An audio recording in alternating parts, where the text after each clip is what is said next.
Hello viewers, হাজির হয়ে গেছি আপনাদের সবার প্রিয় ধারাবাহিক শুভ বিবাহর আপডেট নিয়ে। আপডেটটি দেবো, তবে তার আগে অনুরোধ করছি যারা আমাদের চ্যানেলটি এখনও সাবস্ক্রাইব করেননি তারা আমাদের চ্যানেলটি সাবস্ক্রাইব করে বেল আইকনে একটা ক্লিক করে রাখুন, যাতে সবার আগে আমাদের ভিডিওগুলো আপনার কাছে পৌঁছাতে পারে। সুধা গজাননের ভোগ রান্না করছে, একই সাথে আরও অনেক কিছু করছে, তবুও সাংসারিক খরচ যেন বাড়ছেই না, বরং কমছে। এটাতে বেশ কৌতূহল সৃষ্টি হয় বাড়ির সকলের মাঝে। তাই সবাই মিলে সুধাকে বলে কিভাবে সুধা সংসারটা চালাচ্ছে সেইভাবে তারা একটু চালাতে চায়, একটু শিখতে চায় সুধার থেকে। আর তরিতা তো আছেই সুধাকে ফাঁসানোর জন্য। তরিতা একটু ইনসাল্ট করে সুধাকে বলতে থাকে যে সুধা কি করে এসব কিছু করছে, ঠাম্মি যেন একটু সুধার কাছ থেকে জানতে চাই। তবে তেজের ভাই সুধার পাশে দাঁড়ায় এবং সকলকে বলে যে অন্নপূর্ণার ভাণ্ডার কখনো শেষ হয় না। বুঝতে পারে ঠাম্মি যে সুধা যেমনটা করছে, যা করছে তা ঠিকই করছে, এবং এভাবেই এই সংসারটাকে সে ধরেও রাখছে। এদের সংসারের মঙ্গলও হচ্ছে। আর তরিতার কোনো গুণই নেই। তরিতা এই সংসারের মঙ্গলের জন্য কিছু ভাবে না, বরং অন্যকে ফাঁসানোর জন্য ব্যস্ত হয়ে থাকে। তাই তরিতাকে উচিত শিক্ষাটা ঠাম্মি দিয়ে দেয় এবং বুঝিয়ে দেয় যে সংসারটা মন দিয়ে করার কথা, আর যদি না করতে পারে, রান্নাবান্না কোনো কিছুই না করতে পারে, তাহলে সুধার পেছনে যেন অযথা না লাগে। এরপরে দেখা যায় সুধাকে ফোন করে সুধার ওই বন্ধু, যে কিনা ইমনের অফিসে চাকরি করে। সুধাকে জানায় যে গায়ে হলুদের তত্ত্বের মধ্যে মালাটা পৌঁছায়নি, তাই যে করেই হোক না কেন ওই মালাটা পৌঁছে দিতে হবে, সুধাকেই এটা করতে হবে। সুধা কি করে ওই বাড়ি থেকে বের হবে আর কিভাবেই বা মালাটা পৌঁছে দেবে সেটা ভাবতে থাকে সুধা। সুধা মালাটা খুঁজে পায়। একটা সময় সুধা তার ছোট্ট দেবরের হাতে ঘড়িটা পরিয়ে দিয়ে মালাটা দেওয়ার জন্য বেরিয়ে পড়ে। তেজ আর তেজের ভাই দুজনেই অফিস যাওয়ার জন্য বেরিয়ে পড়ে। রাস্তায় সুধাকে একটা সময় তেজ দেখে ফেলে এবং সুধা কোথায় যাচ্ছে এটা জানার জন্য উদ্গ্রীব হয়ে ওঠে তেজ। সুধার গাড়িটা ফলো করে, তবে অটো ফলো করে কোনো লাভ হয় না, সুধাকে ধরতে পারে না। সুধা সঠিক সময়ে তার বন্ধুর হাতে ওই মালাটা পৌঁছে দিয়ে আবার সঠিক সময়ে বাড়িতে ফিরে আসে।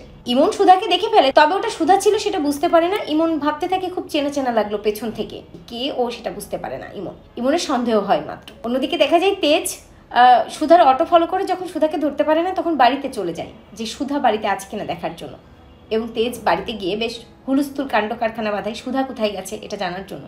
তো সুধা সঠিক সময়ে সবার সামনে সে হাজির হয়ে সবাইকে তাক লাগিয়ে দেয়। তরিতা অবাক হয়ে যায় যে সে তো সুধাকে দেখেছিল বেরিয়ে যাচ্ছে, আবার সুধা বাড়ির মধ্যে কিভাবে এলো, আর সুধা তো ঘরে ছিল না, এখন সুধাকে সে কিভাবে দেখতে পাচ্ছে। সবটা মিলিয়ে তরিতার কাছে বেশ কৌতূহল মনে হয়, এবং তরিতা মনে মনে ভাবে এবার তরিতাকে চোখ কান খোলা রাখতে হবে, সবসময় সুধাকে চোখে চোখে রাখতে হবে। তবে এরই মধ্যে দেখা যায় তেজের দিদি জ্যোৎস্না সে একটা পোস্টার দেখতে পায় এবং সেখানে তার যে পুরনো প্রেমিক ছিল তার একটা কনসার্ট হবে এমনটাই লেখা থাকে।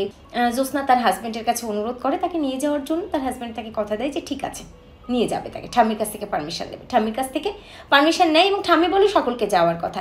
তেজ আর সুধা দুজনেই যায় এবং বাড়ির আরও অন্যরাও যায় জ্যোৎস্না এবং তার হাজব্যান্ডের সাথে ওই ক্যাফেতে, যেখানে কিনা ওই কনসার্টটা হবে। তবে ক্যাফেতে ইমনও থাকে এবং ক্যাফেতে মোটামুটি একটা পার্টি শুরু হয়ে যায়। সেখানে যে যার ভালোবাসার মানুষকে ফুল দেবে এমনটাই ইমন জানায়। ইমন বুঝতে পারেনি যে ফুলটা আসলে তেজ সুধাকেই দেবে। সুধা তেজকে অপ্রস্তুত অবস্থায় ফেলতে চায় না, তাই তেজকে বলে যে আমি জানি আপনি আমাকে ভালোবাসেন না, তাই আপনাকে আমি সকলের সামনে অপ্রস্তুত করব না। তবে সবাইকে অবাক করে সুধাকেই গোলাপ ফুলটা দেয় তেজ এবং সুধার চুলে ফুলটা পরিয়েও দেয়। সুধা অবাক হয়ে যায় এবং সুধা বুঝতে পারে তেজ তাকে ভালোবেসে ফেলেছে। অন্যদিকে ইমনের এমনটা দেখে মাথায় আকাশ ভেঙে পড়েছে। দেখার বিষয় কিভাবে ওই ইমনের থোতামুখ আরো বেশি করে ভোতা করে দিচ্ছে তেজ, বুঝিয়ে দিচ্ছে যে সে সুধাকেই ভালোবাসে, ইমনকে নয়। ঠিক কি ঘটে সে সবটাই দেখতে হলে আপনাদের অবশ্যই চোখ রাখতে হবে স্টার জলসার পর্দায়। তো ভিউয়ার্স, আপনারা এটাই জানতো যে ইমনকে উচিত শিক্ষা দিয়ে, ইমনকে নিজের জায়গাটা ভালো মতো বুঝিয়ে দিয়ে তেজ যেন সুধাকে কাছে টেনে নেয়। কমেন্ট করে এক্ষুনি জানিয়ে দিন আপনাদের মতামতটি। আর শুভ বিবাহ ধারাবাহিকের সকল প্রকার লেটেস্ট আপডেট সবার আগে পেতে আমাদের এই চ্যানেলটি সাবস্ক্রাইব করে বেল আইকনে একটা ক্লিক করে রাখুন, যাতে সবার আগে আমাদের ভিডিওগুলো আপনার কাছে পৌঁছাতে পারে।